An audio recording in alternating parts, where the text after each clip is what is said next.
Everyone, इस video में हम बात करेंगे कि प्री के बाद मेंस के लिए कैसे प्रॉपर वे में प्रिपेयर कर पाएं। एंड जब भी आप प्री के बाद प्रिपेयर कर रहे हैं तो आपको क्या क्या चीजें करनी है एंड किन किन चीजों को अवॉइड करना है अपनी प्रिपरेशन के टाइम में, ताकि आप एग्जाम में अच्छे से परफॉर्म कर पाएं। पूरा हम डिटेल में इस वीडियो के ऊपर बात करेंगे। प्लस इस वीडियो में जो हमारा मेन फोकस रहेगा वो रहेगा एसबीआई क्लर्क मेंस को लेकर, क्योंकि अभी जो सबसे पहला हमारा पेपर है मेंस का वो एसबीआई क्लर्क ही है, तो हम उस पर डिटेल पे बात करेंगे। सबसे पहले जो चीज हमें नहीं करनी है अपनी प्रिपरेशन के टाइम पे वो क्या है, वो है प्री के रिजल्ट का वेट, कि जब प्री का रिजल्ट आएगा उसके बाद हम अच्छे से प्रिपेयर करना स्टार्ट करेंगे। क्योंकि जब प्री का रिजल्ट आता है और जो मेंस की एग्जाम डेट होती है बहुत लिमिटेड टाइम होता है, बहुत कम टाइम मिलता है। पिछली बार एसबीआई क्लर्क मेंस में प्री के रिजल्ट के बाद सिर्फ 10 डेज मिले थे आपको प्रिपरेशन में, एंड 10 डेज इनफ नहीं होते हैं कि आप अपनी जीए भी रिवाइज कर पाएं। इवन रिवीजन के लिए नहीं होते तो पढ़ना तो दूर की बात है, अच्छे से रिवाइज कर पाएं, प्लस अपने और सब्जेक्ट के कॉन्सेप्ट भी अच्छे से उसको एक बार क्लियर कर पाएं। बहुत मुश्किल हो जाता है, और सब्जेक्ट तो हम शायद देख भी नहीं पाते, सिर्फ जीए में रह जाते हैं, वो भी हम अच्छे से प्रिपेयर नहीं कर पाते। जो भी स्टार्टिंग में ये प्रिपरेशन करते हैं बहुत लोग से गलती होती है, एंड जिनसे हुई होगी वो शायद इस बात को रिलेट कर पाए। मैंने खुद ये गलती करी है कि जब प्री का रिजल्ट आएगा उसके बाद मेंस की प्रिपरेशन स्टार्ट करूंगी, जब मेरा प्री निकलेगा तभी। बट ऐसी गलती नहीं आप करें तो बेटर रहेगा, क्योंकि जो ऑलरेडी आपको ये टाइम मिलता है आपके रिजल्ट के बीच और अभी के बीच बहुत इंपॉर्टेंट हो जाता है। आप कितने मंथ्स की करंट अफेयर्स कवर कर सकते हैं, अगर आपने पहले से पढ़ी है आप रिवाइज कर सकते हैं, आप और सब्जेक्ट को भी टाइम दे सकते हैं। ट्राई करिए, अपना सबसे ज्यादा बेस्ट टाइम का यूटिलाइज करिए। सबसे पहली चीज हम बात कर लेते हैं जीए के ऊपर, जो हम सबसे ज्यादा पढ़ते भी हैं मेंस के बाद, एंड ऑब्वियस सी बात है मेंस के लिए इंपॉर्टेंट भी हो जाता है। हम कम टाइम में ज्यादा अच्छा स्कोर कर पाते हैं अगर हमने अच्छे से प्रिपेयर करा है। सबसे पहले मैं बात करूंगी जिन्होंने पहले से जीए प्रिपेयर करी है, एंड दूसरा हम बात करेंगे जिन्होंने पहले से जीए नहीं प्रिपेयर करी है वो अब कैसे प्रिपेयर कर सकते हैं, कैसे कवर कर सकते हैं। जिन्होंने पहले से प्रिपेयर करी है वो क्या करें, जिस भी सोर्स से उन्होंने पहले से पढ़ रखा है उसी सोर्स पे स्टिक रहें, उसको अच्छे से रिवाइज करें, जितनी बार रिवाइज हो सकता है उतनी बार रिवाइज करें।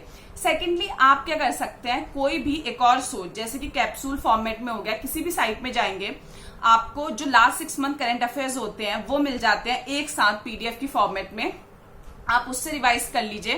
तो इससे क्या होगा कि आपका एक सोर्स तो आपने अच्छे से रिवाइज कर ही रहे हैं, सेकंड सोर्स पे आपका रिवीजन भी हो जाएगा, प्लस जस्ट इन केस कभी कभी कोई न्यूज मिस हो गई है तो आप यहां से कवर कर लेंगे। अगर आप ऐसे प्रिपेयर करेंगे सही रहता है। सेकेंडली हम बात करते हैं जिन्होंने अभी तक नहीं प्रिपेयर करी है वो कैसे करें।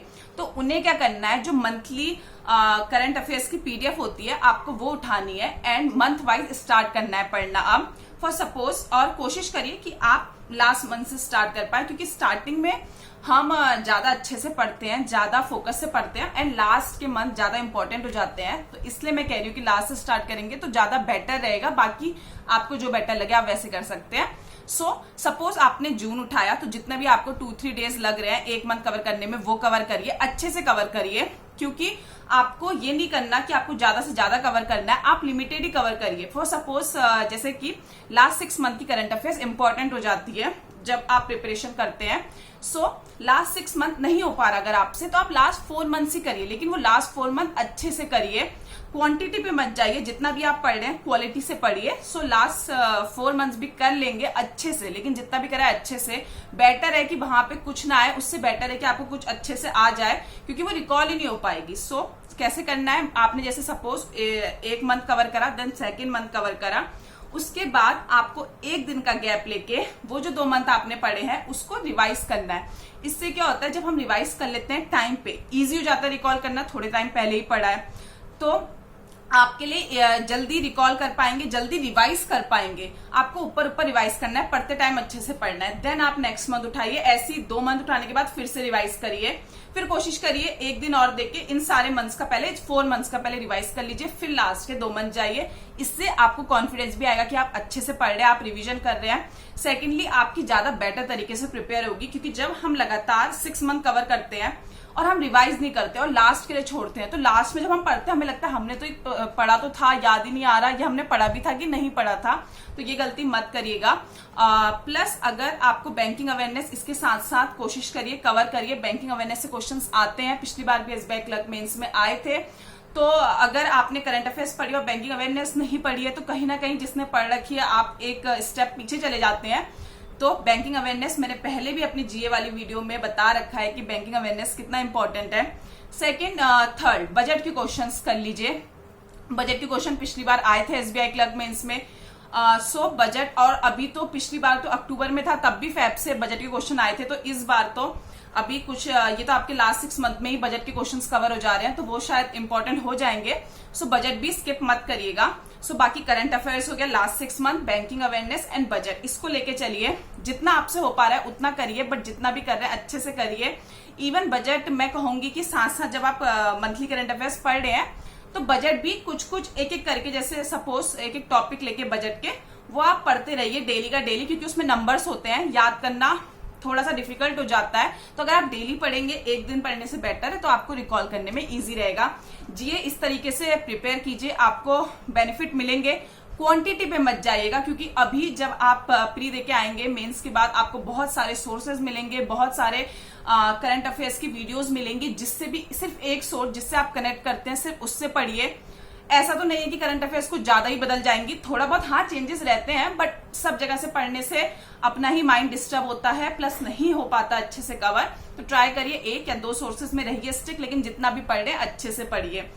अब हम बात करते हैं क्वांट सेक्शन को लेकर। ये रहा जीके का। अगर आप जीके ऐसे करेंगे आपका हो जाएगा अच्छे से। क्वांट सेक्शन में आपको क्या करना है, डेली हाई लेवल डीआई उठाइए। अब जैसे कि आपको एक डीआई आप रेशियो परसेंटेज बेस उठा लीजिए, हाई लेवल एक डीआई आप उठा लीजिए जो भी आपकी अर्थमेटिक बेस रहती है, एंड एक उठा लीजिए केसलेट। डेली 3 ऐसी डीआई कर लीजिए हाई लेवल की। तो आपके लिए आप हर एक फॉर्मेट की कर ले रहे हैं तो आपकी अच्छी प्रैक्टिस हो जाएगी।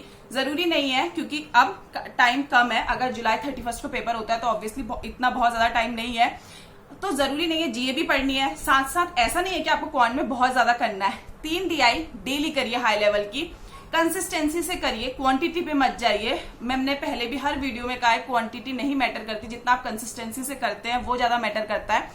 डेली 3 डीआई अगर आप कंसिस्टेंसी से करेंगे, आपको खुद एग्जाम में फैमिलियरिटी मिलेगी क्वेश्चन से, आपको लगेगा हाँ आपने कर रखा है। प्लस साथ साथ जो भी आपने अर्थमेटिक, ऑब्वियसली आप अगर प्री दे के आए हैं तो आपने पहले से थोड़ा बहुत कॉन्सेप्ट्स आपके क्लियर होंगे। जितना भी पढ़ रखा है उसके कॉन्सेप्ट एक बार देख के एक टॉपिक एक दिन उठाइए, उसके कुछ क्वेश्चंस कर लीजिए। थोड़े से हाई लेवल पे जाइएगा अब, तो हाई लेवल क्वेश्चंस आप उसके उठाइएगा।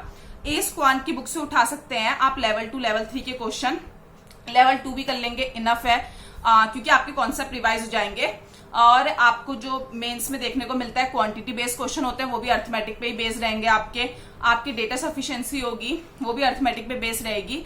तो अगर आप ऐसे करेंगे, सपोज आपने एक टॉपिक उठाया, उसकी प्रैक्टिस कीजिए लेवल 2 क्वेश्चन से, या फिर लेवल 3 जिससे भी आपको सही लगे। एस क्वांट से कर सकते हैं, कोई और बुक भी आप कर सकते हैं, सर्वेश वर्मा भी अच्छी है, जैसे भी आपको सही लगे। तो इससे आपका एक अच्छे बैलेंस वे में प्रैक्टिस हो जाएगी। एंड थोड़ा बहुत नंबर सीरीज भी करते रहिएगा। नंबर सीरीज 1-2 मार्क्स की आ जाती है, 1-2 मार्क्स इंपॉर्टेंट हो जाते हैं, एकदम टच मत छोड़िएगा, थोड़ा बहुत करते रहिएगा। तो अगर आप ऐसे क्वांट को लेके करेंगे तो क्वांट में भी प्री के बाद अगर आप इतना भी कर लेते हैं बहुत इनफ है। बट वही है, कंसिस्टेंसी से करिएगा, जरूरी नहीं है क्वांटिटी पे जाए, क्वालिटी पे जाइएगा। थर्ड बात करते हैं रीजनिंग सेक्शन को लेकर, वो कैसा करना है। सेम उसमें जैसे हमने क्वांट में करा, पजल्स करनी है, सिटिंग अरेंजमेंट करने हैं, मशीन इनपुट आउटपुट, प्लस जो मिसलेनियस क्वेश्चन होते हैं। सपोज आप आज डायरेक्शन एंड डिस्टेंस का एक बार फिर से कॉन्सेप्ट देख लीजिए। जितनी बार कॉन्सेप्ट दिखेंगे माइंड में बैठते जाता है। उसे देखा, उसके हाई लेवल क्वेश्चंस करिए। अब आपको छोटे लेवल वाले क्वेश्चंस नहीं करने, मींस प्री लेवल वाले क्वेश्चंस नहीं करने, मेंस लेवल वाले क्वेश्चन करने। तो हाई लेवल है, कोडेड फॉर्म के क्वेश्चंस करिए। एंड साथ साथ रोज 1 या 2 पजल्स डेली लगाइए और हाई लेवल क्वेश्चंस, इसके अलावा हाई लेवल क्वेश्चंस भी लगाइए। तो आप रीजनिंग में अगर इतना करते हैं कंसिस्टेंसी से, इतना इनफ है। इसके अलावा ज्यादा मत जाइए, जितना भी कर रहे हैं वही है। जब आप करने बैठ रहे हैं पूरा, वो जो आप अगर सपोज आप पजल करने बैठ रहे हैं, ये नहीं मैटर करता आप कितनी ज्यादा कर रहे हैं, जो भी आप कर रहे हैं उसे अच्छे से करिए, उसकी सारी पॉसिबिलिटी चेक करिए कि हाँ ये और इस वे में भी हो सकती थी। एंड देखिए कि आप कितने टाइम में कर रहे हैं। नेक्स्ट डे कोशिश करिए कि आप उसे और कम टाइम में कर पाए। प्लस जब आप कर रहे हैं एक चीज ध्यान रखिएगा, हर पजल का लेवल सेम नहीं होता है। हो सकता है आपने पहले दिन थोड़ी इजी लेवल पजल उठाई हो, नेक्स्ट डे आपने थोड़ी टफ लेवल पजल उठाई हो। तो पहले दिन आपने जल्दी कर ली, नेक्स्ट डे आपको टाइम लग रहा है, कॉन्फिडेंस डाउन मत करिएगा। हर लेवल जो होता है पजल का अलग होता है, तो हो सकता है आपको ज्यादा टाइम लग जाए। सो आपको जब आप धीरे धीरे पजल करेंगे आपको आइडिया आ जाएगा। ऐसे आप रीजनिंग प्रिपेयर करिए। थर्ड, उसके बाद फाइनल बात करते हैं इंग्लिश सेक्शन को लेकर। इंग्लिश सेक्शन में आपको क्या करना है, वोकैब थोड़ी बहुत रिवाइज कर लीजिए। इसके अलावा रीडिंग पे ज्यादा फोकस करिए। वोकैब आपने जितनी पढ़ी है उसी को रिवाइज करते रहिए। एक्स्ट्रा वोकैब पढ़ने की जरूरत नहीं है क्योंकि वो याद नहीं रहेगी, फायदा नहीं है। रीडिंग ज्यादा इंपॉर्टेंट हो जाती है। मेंस में रीडिंग बहुत बहुत इंपॉर्टेंट हो जाती है। जितनी ज्यादा रीडिंग करेंगे, क्योंकि क्वेश्चंस इतने लेंथी होते हैं, अगर आपको समझ में ही नहीं आएंगे, रीडिंग हैबिट नहीं होगी, आपको पढ़ने का मन ही नहीं करेगा वहां पे। सो रीडिंग करना बहुत इंपॉर्टेंट हो जाता है। तो अच्छे से रीड करिए जितने आप हो सकता है। 2 एडिटोरियल डेली का रीड करिए, लेकिन अच्छे से रीड करिए। लेकिन थोड़ा कोशिश करिएगा बहुत इजी लेवल एडिटोरियल मत पढ़िए, थोड़ा हाई लेवल एडिटोरियल में जाइए, ताकि आप एक हैबिट में भी रहें और आपको थोड़ा सा हाई लेवल की आदत पड़ जाए। अगर आप जैसे और सब्जेक्ट भी कर रहे हैं, इतना टाइम नहीं मिल रहा है, तो एक एडिटोरियल रीड कर लीजिए, प्लस एक ना हाई लेवल आरसी कर लीजिए डेली। तो क्योंकि आरसी आते हैं मेंस के पेपर में, तो अगर आप इतना भी करते हैं, बस एक आरसी एक एडिटोरियल डेली, लेकिन कंसिस्टेंसी के साथ। सबसे पहले जब हम लगातार करते रहते हैं तो हम एक कंसिस्टेंसी में आ जाते हैं, हम एक क्वेश्चन से फैमिलियरिटी हो जाती है, तो पेपर में हमें इतना डिफिकल्ट नहीं लगता करना।